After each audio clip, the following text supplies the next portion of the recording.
Good afternoon, everybody, and thank you for coming on a sunny Sunday afternoon. I am very privileged and honoured to be here talking about really my favourite topic, and that is preventing preterm birth.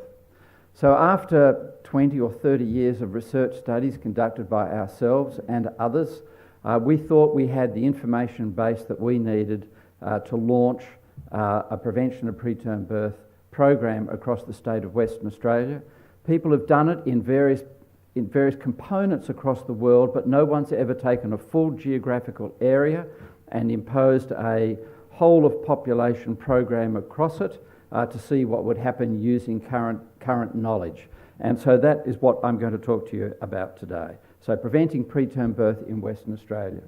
I'm sure you all know what preterm birth is. It's birth before 37 completed weeks of gestation. In Australia, it's about 8 to 9% of all births. Aboriginals, it's about 14 to 15%. We have 3,000 a year here in Western Australia. And you may not know that preterm birth is the single greatest cause of death and morbidity in children up to 5 years of age in developed countries. So as an obstetrician, the one thing that would be most valuable to do with one's career would be to work out how to lower the rate of preterm birth. So, can we prevent preterm birth? And I like to look upon this as a tree, an apple tree or a fruit tree, and say, where would we go to if we wanted to start with this ambition? And the answer is we would go for the low-hanging fruit first. So what is the low-hanging fruit of preterm birth? And these are the interventions we chose. So we, in 2014, decided that we would run with these interventions. So based on evidence, not speculative, things that would work in Western Australia and which we knew we could apply across the entire state of Western Australia. So first of all, and the most important, is that no pregnancy is to be ended until at least 38 and a half weeks gestation without obstetric or medical justification. Now, if there's a complication of pregnancy, then that's not included in this story. But delivering babies before this age just because you can, or you're going on holidays, or the husband's a FIFO worker or so, no longer good enough. Then we introduced measurement of the length of the cervix at all mid-pregnancy scans across Western Australia. So every mid-pregnancy morphology scan was to include the length of the cervix, and we ran the very strong policy that it is the right of every West Australian woman to know the length of her cervix in mid-pregnancy. Next, if the cervix was shortened, that day she was to be prescribed natural vaginal progesterone pessaries, one each evening, 200 milligrams, and we set up the system such that no matter where you were in Western Australia, a doctor would prescribe that treatment for you that evening. If the cervix continued to shorten, and at this stage we left solid information base, but if the cervix continued to shorten, we would then choose between continuing just with the progesterone or adding cyclage. I won't talk about that more today. We also introduced natural vaginal progesterone pessaries for any case where there had been prior preterm birth, but up to 34 weeks gestation, either with or without ruptured membranes. We beefed up our smoking campaign. Smoking rates in Western Australia have fallen in pregnancy to 12%, but have remained at 50% for Aboriginal women. So we've got a lot of work left to do, and we started a new preterm birth prevention clinic at the major hospital.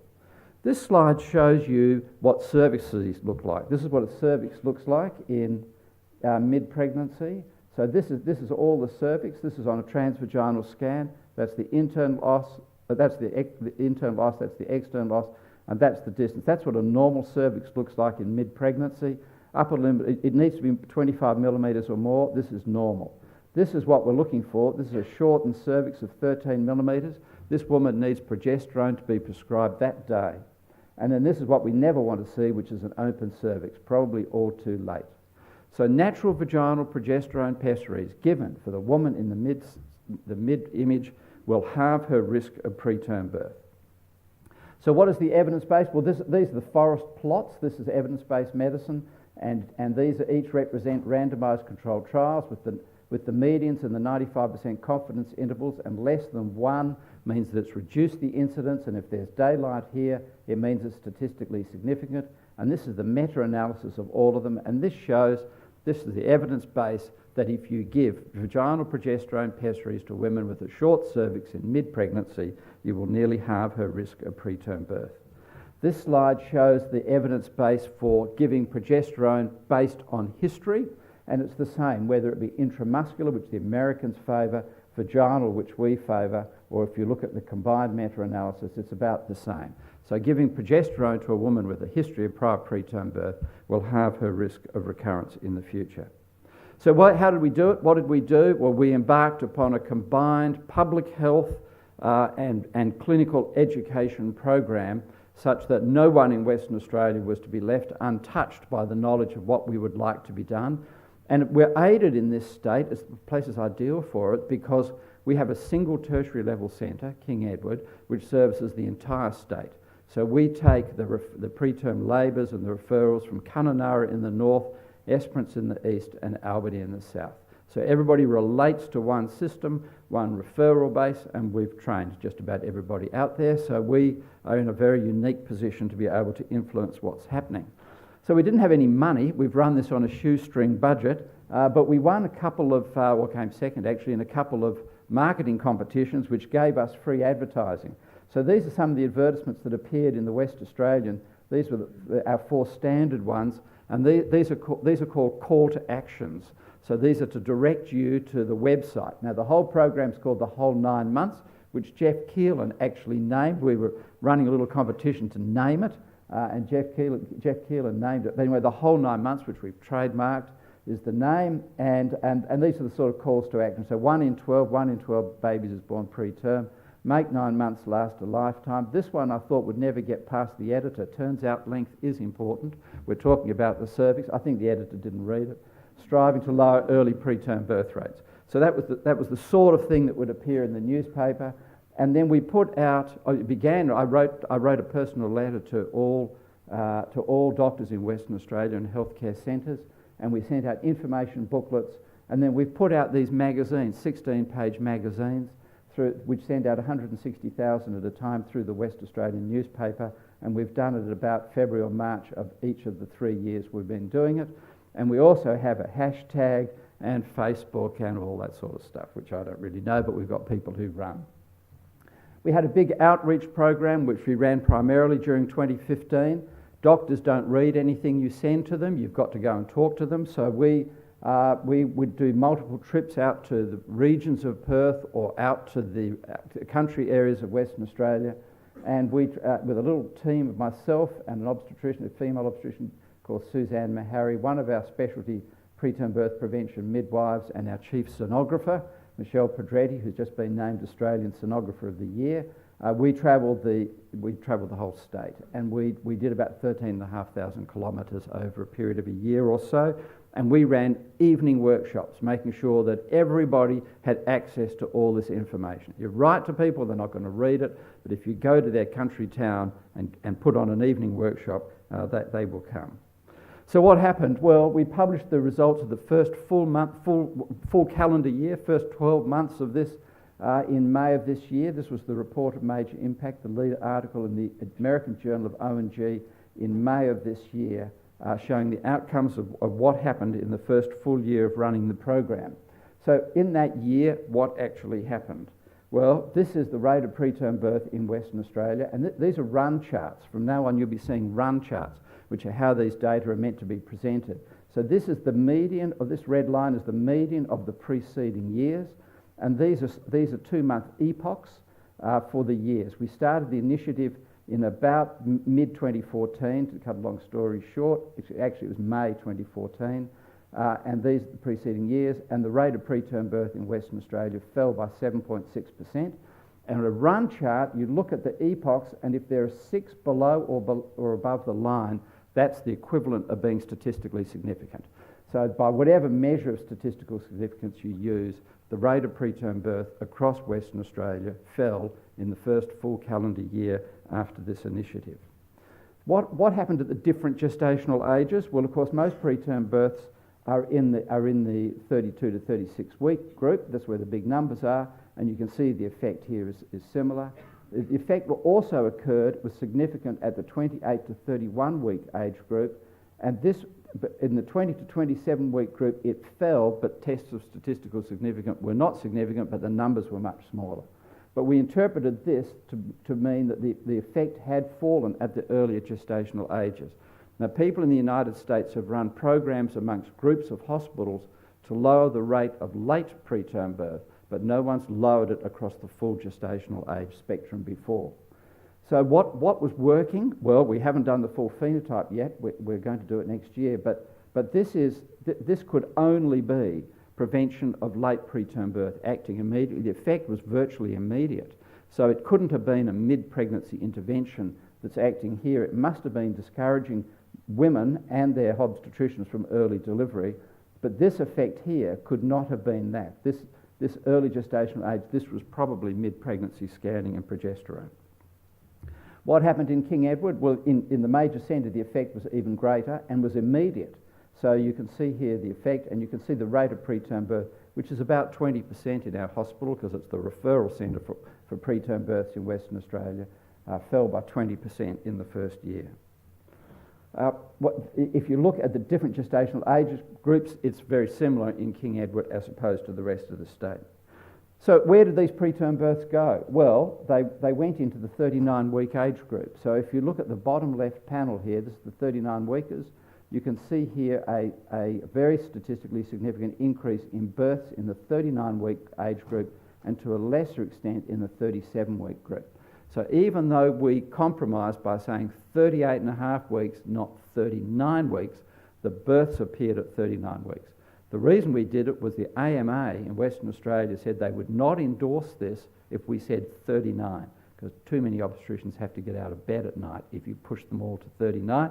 So we agreed on 38 and a half in a negotiating session, but the net result was the same. We transferred them to the 39-week age group. So what does this play out to in a state of Western Australia with 34,000 births a year? It plays out, and this is a calculation of the number of births averted. In that 1 year, in 12 months, we basically prevented 200 preterm births, and most importantly, in the early preterm birth group, about 47. Now, to be allowed to start this and to get funding to run the new clinic required a business case to go to the Minister for Health, which we did in great detail, and that business case said that we would pay for the entire program for the year if we prevented the early birth of 2 or 3 preterm births. That's all we were required to make it a cost-effective exercise, and we prevented about 47. So it's cost-effective by whatever means you wish to look at it. So where to from here? Well, we're obviously interested in dissecting out further what's happened. We have to dissect out what's happened in the time since then, and we won't get the full 2016 data until February of next year. We also have a lot of questions to do about regions, phenotype, private versus public, etc. We also have an interest in expanding this into Eastern Australia, and we've started in those steps right now, and several places overseas are also interested in adopting the whole 9 months, and we're discussing that. This is from the Northern Territory. This is the Northern Territory newspaper. There's a lot of interest. How do you increase the effect?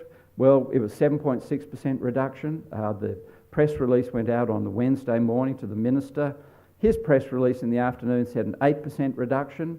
Channel 7 News that night said it had been a 10% reduction, and by breakfast television the next morning, Koshy on Sunrise said that 200 babies had been prevented from dying in Western Australia due to this program. So the way to increase it is to send it off to the media. What else are we going to do? Well, we're interested in now going for the mid-hanging fruit. And where is the mid-hanging fruit? Well, infection is the next area. And this is to introduce Jeff Keelan's talk, which will be the last talk of this section, talking about what we're doing with infection. There are other areas. What about the high-hanging fruit? What happens when we get higher? Well, we have this incredible phenomenon in Western Australia that since the 1970s, we have not had flying squads go out to pick up women in preterm labour. Everybody's put in little aeroplanes. Somewhere between 5,000 and 7,000 women have been transferred in Western Australia since the 1970s in little aeroplanes to King Edward. Not one has delivered in the air. So women leave up to 8 centimetres from 2,000 kilometres away. They do not deliver in the air. They never deliver in the air, and we're trying to work out why. But there's a big lesson there. We're also very interested in populations in transition, and we've done a lot of work in China looking at Chinese preterm birth rates, which have always been known to be very low, but what happens to Chinese women when they move from traditional Chinese society into our Western societies. So the preterm birth rate in China sits at about 3%, and the one good database is in Jiangsu province. It's the only ultrasound database there is, and their preterm birth rate is 2.6 to 2.9. When women move into Hong Kong, when they're non-resident, it goes to 5. When they're resident, it goes up. Chinese-born women in Western Australia have a preterm birth rate of 4.4%. But if you look at it as they change, you can see that the preterm birth rate in China of about 3% is the same as the preterm birth rate of Chinese women in Western Australia who need an interpreter. In other words, they've recently arrived. When they can speak English, their preterm birth rate doubles to be about the same as a non-resident Chinese woman in Hong Kong, and then it goes up. So as you move societies, as your environment changes, your preterm birth rate goes up. What goes up can come down, and herein lie major opportunities for us. But we will never be able to prevent all preterm births, so we're very interested in finding an alternative to delivering 22-week, 23-week babies and putting them onto a ventilator, which is clearly not a good thing to do. So in partnership with Toyuka University in Sendai in Japan, we have a very big program running looking at the artificial placenta and the artificial womb. There are 2 groups in the world who are working on this in collaboration or competition, whichever way you want to look at it. Philadelphia and us with the Japanese, and this is taken in our building on the university campus here, looking at delivering very preterm lambs and putting them underwater using their own heart as their pump, and we can safely keep these babies undamaged without metabolic acidosis for a week. Next year we go to 2 weeks, and after that we go to 4 weeks. It's got a long way to go. I've got many, many people in our preterm birth team who do far more of the work than I do, who I wish I had more time to acknowledge. But I just want to end with this. Will this tree give us all we need? Well, you all know the famous paper in Science about 18 months ago showing that 60% of cancer is just bad luck. The risk factors only account for 40%. And that's the same with preterm birth. It's about 2/3 of preterm births are completely unexplained. We may have treatments that are starting to work, but we don't understand the mechanism. So for those young people in this room who are looking for a field to work, we need to start digging further into the ground if we understand the true origins of much of this preterm birth and how we're going to lower the rate below 7.6% from where we are now. Thank you very much.